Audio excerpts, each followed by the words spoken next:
Hi అండి అందరికీ. మేమైతే మా చెల్లి వాళ్ళ ఇంటికి వచ్చామండి. వాళ్ళు ఇంటి ఎదురుగ్గా చిన్నపాటి ఇల్లు కట్టించుకుంటున్నారు. అది చూద్దామని వెళ్ళాము. కొంచెం సేపు కూర్చొని మీ ఇళ్ళకు చివర్లో పొలాలు ఉన్నాయి కదా, అవి కాస్త చూసి వస్తామమ్మా అని బయలుదేరాం. చూసారా ఎంత ఎండ కొడుతుందో, పైగా ఎవ్వరు లేరు. టైం 10. ఎంత ఎండ కొడుతుందో చూడండి. ఇంతలోకే ఓ పెద్ద ఆవిడ కనిపించి, ఏంటయ్యా మాకేమన్నా మందు బిళ్ళలు ఇటాకొచ్చారా ఏంది అని అడుగుతుంది. కాదు, ఊరికినే చూద్దామని వచ్చాము అన్నాడు. ఏం చూస్తారయ్యా, అక్కడ ఒక పెద్ద ఆవిడ, ఇక్కడ ఒక ముసలావిడ, మేమందరం ఉంటాము. వయసు వాళ్ళు అయితే ఎక్కడో ఒక్కళ్ళే ఉంటారయ్యా. అందరు ఇల్లు కట్టుకొని ఉంటే బాగుంటుంది, కలకల్లాడతా బోసిపోయినట్టుంటుందయ్యా. మేము కాబట్టి ఉంటున్నాము. ఎవరుంటారయ్యా ఇక్కడ? ఇంతకీ మీరెవరయ్యా అంటేను, అక్కడ మా చెల్లుందిలేండి, వాళ్ళ ఆయన ఆర్ఎంపీ డాక్టర్ అంటే. అవునా, రాజా, అయితే మాకు తెలుసమ్మా. ఇక్కడేను మేము ఇంక దగ్గర దూరం వెళ్ళలేక ఇక్కడికి వెళ్తూ ఉంటాం. ఏదో కాలు నొప్పి చేయి నొప్పి వచ్చినా అక్కడికి వెళ్తామమ్మా అని చెప్పి, రెండు అమ్మ కాసేపు కూర్చుందరు, మా యాప చెట్టు కింద భలే బాగుంటుందని చెప్పి మంచం వేసింది. నేను చక్కగా కూర్చోండి అని కూర్చోబెంటుంది. మేమైతే ఊరికే పొలాలు చూద్దామని వచ్చాము. ఇదంతా ఇక పొలం, ఇక్కడే వాళ్ళు ఉండేది. చూడండి, ఎవరన్నా ఒకళ్ళు మనుషులు కనపడుతున్నారా? ఎట్లా ఉంటారు మీరు అని చెప్పి అడిగితే ఏం చేస్తాం, మేమైతే ఇక్కడే ఉంటాము, మా పిల్లలు సిటీలో ఉంటారమ్మా, పోతే ఉండకపోతే పోతాయేమోనని మా పిల్లలు ఇలాగ పెద్దవాళ్ళందరినీ పెట్టారు. మేము ఎక్కువగా ముసలోళ్ళమే ఉంటాం. ఆ ఇంట్లో ఇంకా కలిసి అందరం కాసేపు ముచ్చట్లాడుకోవటం అట్లా చేస్తూ ఉంటాము. ఎప్పుడన్నా ఒకసారి కొడుకు కూతురు అట్లా వచ్చిపోతుంటారు. వాళ్ళ ఇళ్ళల్లో మేము, వాళ్ళు వెళ్ళినా అక్కడికి వెళ్ళినా మేమే మళ్ళీ వెంటనే వచ్చేస్తాము. సొంత ఇల్లులు కదా, ఇక్కడే ఉంటామమ్మా అని చెప్తూ. వర్షం వచ్చిందనుకోండి పురుగు పుట్ట జారుతుంటాయి. ఇక మాకంటే భయం లేదు, పెద్దవాళ్ళం కదా, ఇక తప్పదని. అయినా కానీ సిటీలలో ఉండలేములేమ్మమ్మ అలాంటి వాళ్ళం.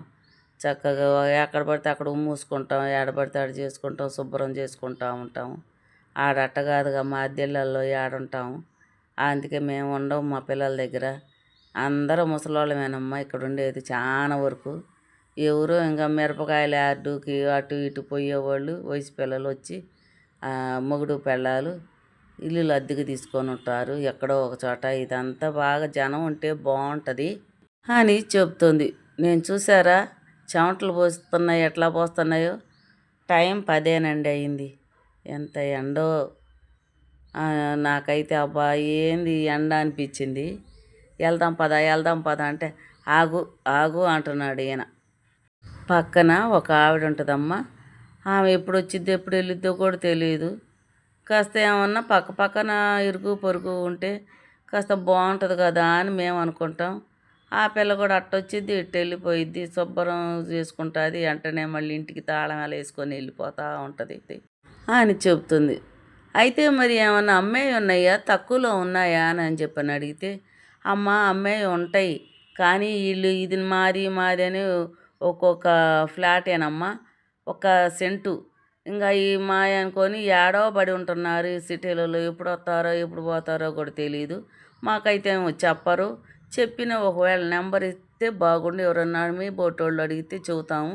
అది ఊరికి అట్ట చెప్పి పోతుంటారు, నెంబర్లు ఇయ్యరు, ఏమి ఇయ్యరు. మరి ఇంకేం ఊరని మనం చెప్తామమ్మా, ఏడుంటారో కూడా తెలియదు ఈ ఇళ్ళ స్థలాలోళ్ళు అని చెప్పు. కొండలో నీళ్ళు అంట ఎంత చల్లగా ఉన్నాయో. మరి మీకు మంచినీళ్ళు లేవు కదా, పంపులు, మరి మీకు ఎట్లా వాటర్ అంటే, మాకు ట్రాక్టర్ మీద ఒక ట్యాంకీ తీసుకొని వచ్చి ఇంటింటికి పోసిపోతాడమ్మా. పోతే ఒక్కొక్క డబ్బా వచ్చి 30 రూపాయలు. మనకి కావాల్సిన 3 4 డబ్బాల నిండా నింపుకొని ఉంచుకుంటామమ్మా. ఇంకా అయ్యే వాడుకోవటం, అయ్యే తాగటం, అయ్యే వాడుకోవటం అని చెప్తుంది. కరెంటు మరి ఉందా అంటే, కరెంటు ఉందమ్మా, అది మాత్రం ఉంది మాకు. చూసారా, గోడలు కట్టుకోలేదమ్మా, అన్ని ఇళ్ళు రేకులు నిలబెట్టుకున్నారు. రేకులు నిలబెట్టుకొని పైన కూడా రేకులు వేసుకొని ఉంటున్నాం అన్నమాట. ఇదిగోండి రేకులు అని చూపిస్తుందా ఏమి. ఇంతకీ పొలాలు చూద్దామని వచ్చామా, అన్నీ బీడిపోయి ఉన్నాయి. అంటే పత్తి అయిపోయింది, మిరప అయిపోయింది. మెయిన్ ఈ రెండే ఇక్కడ పండేది.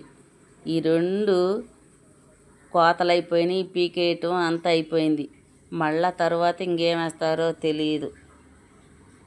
ఈ పంట పొలాలన్నా ఉంటే వాటి మీద వచ్చే చల్లని గాలి మనకి తగిలి హాయిగా ఉంటుంది. పల్లెటూరు అంటే చాలా బాగుంటుంది. ఇదిగో ఇదిగో పచ్చని పైరుంటే తప్ప, లేకపోతే చూడండి ఎట్టాగున్నాయో ఇళ్ళు. ఆమె ముఖం తడిచిపోతుంది, తుడుచుకుంటుంది, ఈయనైతే ఇసురుకుంటున్నారు. నా ముఖం అయితే ఇంకా చెమటలు కారిపోయి తలకి నేను క్లాత్ చుట్టుకొని మూతి వరకు కట్టుకొని వచ్చా. అది ఇప్పాక చెమట పోసినట్టు అలా అనిపించింది అనమాట నాకు కూడా. అమ్మో, మొత్తానికి ఎట్టుంటున్నారు బాబో అనిపించింది.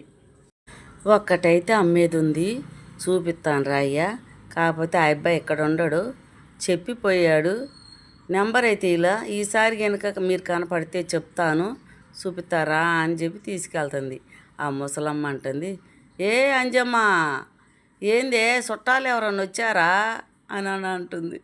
చుట్టాలు కాదులే, తెలిసిన వాళ్ళే అమ్మా అంటుంది ఆమె. దీనికైతే కాలే నిలవదు, అటు ఇటు తిరుగుతానే ఉంటుంది అంటుంది ఆ ముసలమ్మ. అదిగోండి, ఇదిగో అయ్యా, ఈ ఇంటి పక్కనే అమ్ముతానని చెప్పాడు, ఈసారి రాయ్యా. ఈ మా అమ్మ అయితే చూడండి ఎంత శుభ్రంగా పెట్టుకుందో ఇల్లు. అందరు రేకులతోనే కట్టుకున్నారండి, గోడలు లేవు, రేకులే నిలబెట్టుకొని. ఇదిగోండి డ్రమ్ము, 30 రూపాయలు నీళ్ళు. ఇదిగో ఈ డబ్బాలు అనమాట. ఈ డబ్బాలకి నిండా పోస్తే 30. అందుకని ఆమె అంటుంది, రండి రండి ఏడ కూర్చుందరు రండి అని అంటుంది. కానీ ఒక్క చైర్ లేదు, ఏడ కూర్చోవాలి. ఇకేం చేసాం, బండలు అవి చూసుకొని కూర్చున్నా నేను, మా అయ్యమా. కానీ మా ఆయన మాత్రం కూర్చోటాకి లేదు, నుంచోనే ఉన్నారు. ఆ మాట్లాడుతుంటే, అమ్మో ఎదురు కూడా అమ్ముతారు, నేను వాడు వచ్చాక చెప్తా అని అంటుంది. సరే ఏదో ఒకటిలే, నెంబర్ ఇవ్వండి చూద్దాము అని.